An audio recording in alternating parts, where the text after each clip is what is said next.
स्वागत है दोस्तों। आज के मुख्य समाचार में आज देश और दुनिया से कई अहम और बड़ी खबर आ रही है। बात करेंगे हर खबर पर विस्तार से। इजराइल और हमास के बीच संघर्ष जारी। आईडीएफ के 225 आतंकियों की मौत। गाजा में 24 साल के सैनिक की हत्या का दावा। बताएंगे विस्तार से। एक और बड़ी अपडेट। तबाही के बावजूद बुलंद है हमास के हौसले। इजराइल के मार्क 1 टैंक को रॉकेट से उड़ाया। वहीं अगली बड़ी खबर में आपको बताएंगे क्या होने वाला है तीसरा महायुद्ध। पश्चिमी देश क्यों करने लगे ऐसी तैयारी। इसी के साथ अगली बड़ी खबर में आपको बताएंगे युद्ध विराम और बंधक समझौते को लेकर हमास के नेताओं में दरार। तो चलिए देख लेते हैं आज की पहली बड़ी खबर। इजराइल और हमास के बीच संघर्ष जारी। आईडीएफ के 225 आतंकियों की मौत। गाजा में 24 साल के सैनिक की हत्या का दावा। दरअसल दोस्तों, इजराइल हमास के बीच संघर्ष अभी भी जारी है।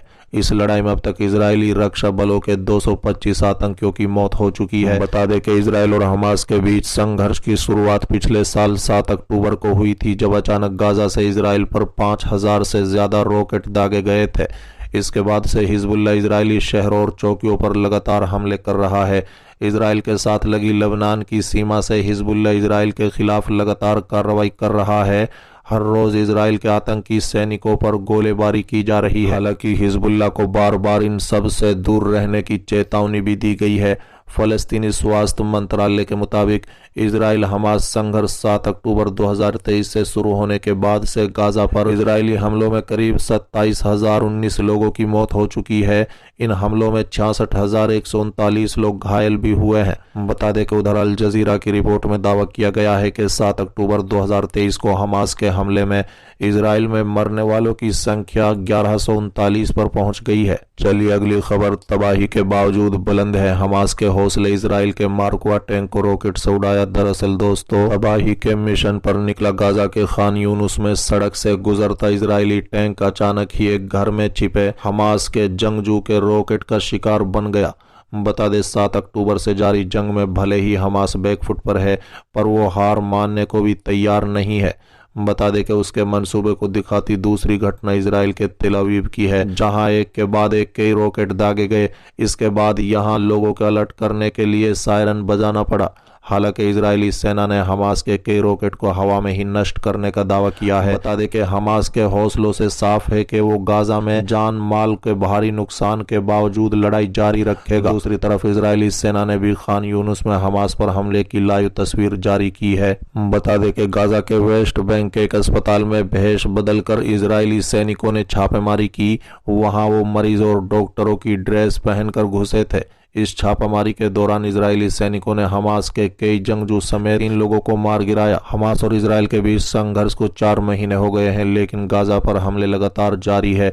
इस वक्त हालात बेहद नाजुक बने हुए हैं। बता दें कि इजरायली सेना ने गाजा के दैरुल बलाह में 2 रिहायशी इमारतों को निशाना बनाया। इसमें 17 लोगों की मौत हो गई और सैकड़ों लोग गंभीर रूप से घायल हो गए।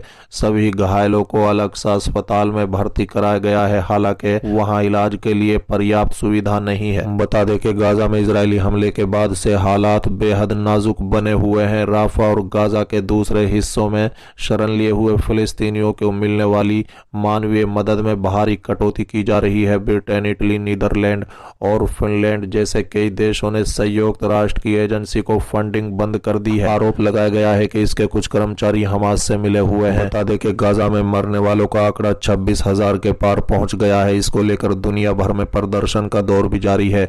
इजराइल के तेल अवीव में सैकड़ों की संख्या में बंधकों की रिहाई के लिए सरकार के खिलाफ अपना गुस्सा जाहिर करते नजर आ रहे हैं। चलिए अगली खबर। युद्ध विराम और बंधक समझौते को लेकर हमास नेताओं में दरार। दरअसल दोस्तों, हमास और इजराइल के बीच युद्ध को रोकने के लिए पेरिस, काहिरा और दोहा सहित कई स्थानों पर बातचीत और चर्चाएं हो रही है, लेकिन हमास के वरिष्ठ नेताओं के बीच युद्ध विराम को लेकर मतभेद उभर आया है। बता दें इजरायली रक्षा मंत्री के कार्यालय के सूत्रों ने INS को बताया कि उन्हें कतर के मध्यस्थों से जानकारी मिली है कि युद्ध विराम की अवधि को लेकर हमास के वरिष्ठ नेता इस्माइल हानिया और याह्या सिनावर के बीच मतभेद सामने आया है, जहां सिनावर 6 से 8 सप्ताह का स्थायी युद्ध विराम और बंधकों की आंशिक रिहाई चाहता है। वहीं हानिया युद्ध का स्थायी अंत और गाजा पट्टी के पुनर्निर्माण के लिए अंतर्राष्ट्रीय समर्थन चाहता है। हालांकि सिनावर और हानिया इजरायली जेलों से सभी फलस्तीनी कैदियों की रिहाई पर सहमत हुए हैं। बता दें सूत्रों ने कहा है कि हानिया को हमास के वरिष्ठ नेताओं मूसा, अबू मरजूक और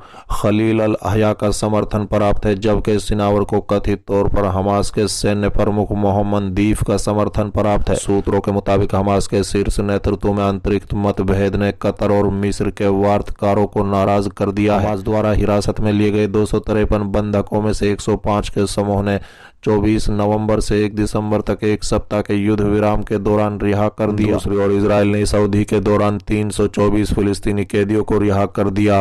इजरायली एजेंसियों ने पुष्टि की है कि हमास के हिरासत में बचे हुए बंधकों में से 29 की मौत हो चुकी है।